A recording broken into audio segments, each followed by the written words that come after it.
हैसियत। एक भी सामान ढंग का नहीं दे रखा जो हमारे घर में रखा जा सके। कपड़े लत्ते भी ऐसे दिए हैं कि सारे रिश्तेदारों के सामने हमारी नाक कट गई। हमने तो सोचा था सरकारी मास्टर की इकलौती बेटी है तो कम से कम ब्याह तो ठीक से करेंगे, लेकिन यहाँ तो रुखी सुखी बेटी विदा करके भेज दी। हैसियत नहीं थी हमारे जैसे बड़े घर में बेटी ब्याहने की, तो पता नहीं ये लोग बड़े घर में बेटी ब्याहने के सपने क्यों देखते हैं। ममता देवी का पारा बहू का सामान देखकर सातवें आसमान पर चढ़ा हुआ था।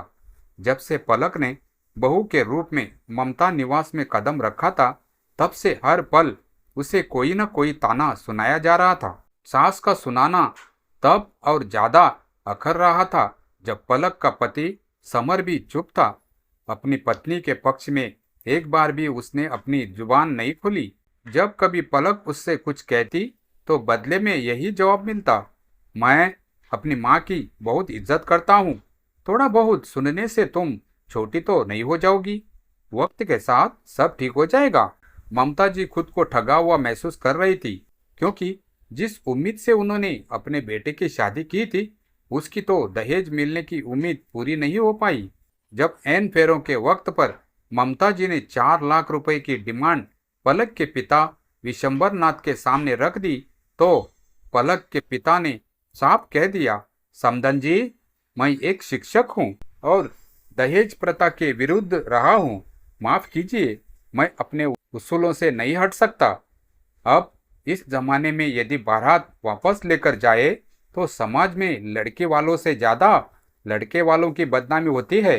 दहेज लोभी कहलाना भी उन्हें पसंद नहीं था, इसीलिए मजबूरी में बिना दहेज वाली बहू विदा कराकर लानी पड़ी।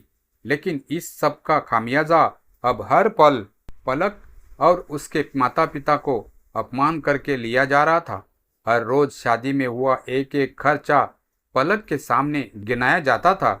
बहू के कपड़ों पर इतना खर्च हुआ, हमने बेकार में इतने गहने बनवाए, वगैरह वगैरह।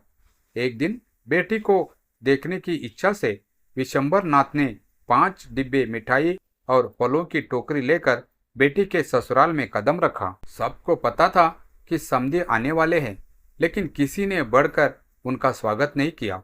पलक ने जब अपने पिता को देखा तो भागते हुए उनके पास आने लगी। ममता जी ऊंचे स्वर में बोली, ऐसा कौन सा खजाना लेकर आए हैं तेरे पिताजी जो भागी जा रही है? खाली हाथ बेटी को भेज दिया और खुद भी हाथ लटकाए आ गया। अपनी नहीं तो हमारी हैसियत का तो ध्यान रखा होता। पलक से ये अपमान अब बर्दाश्त से बाहर हो रहा था। हार कर उसने अपना मुंह खोल दिया। माँ जी, मेरे पिता की हैसियत की बात है तो सुनिए।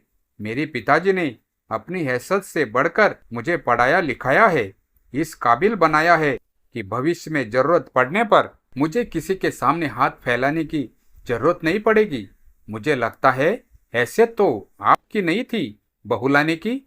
जब बहू के खाने पहनने का खर्चा उठाने की आप लोगों की हैसियत नहीं थी तो क्या जरूरत थी बेटा ब्याहने की? क्या मेरा पति इतना भी नहीं कमाता कि अपनी पत्नी की जरूरतें पूरी कर सके? बोलिए माँ जी। पलक की बात सुनकर ममता जी की बोलती बंद हो गई।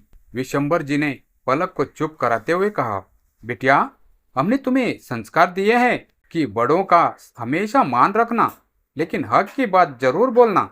अब ये तुम्हारा परिवार है, इसलिए पूरे मन से अपना कर्तव्य निभाना। और हाँ समदन जी, मैंने अपनी सबसे बड़ी पूंजी पलक के रूप में आपको सौंपी है। हाथ जोड़कर आपसे विनती है कि इसे दिल से स्वीकार करें। रही बात दहेज की तो मैं ना कभी दूंगा और ना ही लूंगा। अब पलक आपके घर की इज्जत है, इसलिए इसकी इज्जत करना भी आपकी जिम्मेदारी है। हाथ जोड़कर विशंबर नाथ जी ने विदा ली। उन्हें तसल्ली थी कि उनकी बेटी अपने हक के लिए आवाज उठाने में सक्षम है। ममता जी को भी समझ आ गया था कि अब उनका पाला किसी गाय से नहीं शेरनी से पड़ा है, इसीलिए अब जो है उसे स्वीकारने में ही भलाई है। ममता देवी की आंखों के सामने एक झटका सा लगा था। उन्हें पहली बार यह महसूस हुआ कि जिस बहू को वे अब तक कमजोर समझ रही थी, वह भीतर से कितनी दृढ़ और समझदार है। उस शाम समर घर देर से लौटा। पलक ने कोई शिकायत नहीं की, लेकिन समर को माहौल में आए बदलाव का एहसास हो गया था। माँ चुप थी और पलक शांत मगर सशक्त दिख रही थी। रात को समर ने धीमे स्वर में पलक से पूछा, आज कुछ हुआ है क्या? माँ थोड़ी चुप्पी सी लग रही है।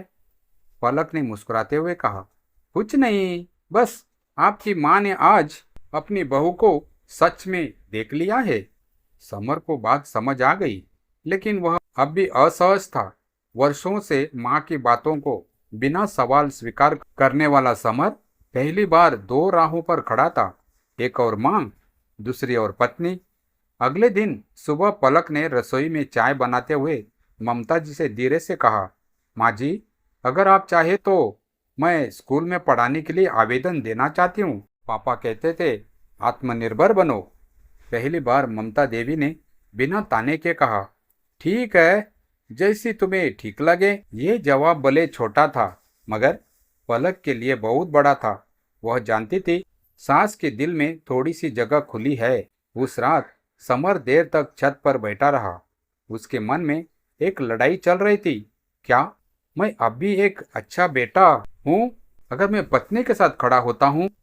लेकिन फिर उसे अपने पिता की एक पुरानी याद आई। अच्छा बेटा वही होता है जो अपने परिवार की रक्षा करे, और पत्नी भी परिवार है। सुबह उसने ममता जी से कहा, माँ, मैं आपसे एक बात कहना चाहता हूँ।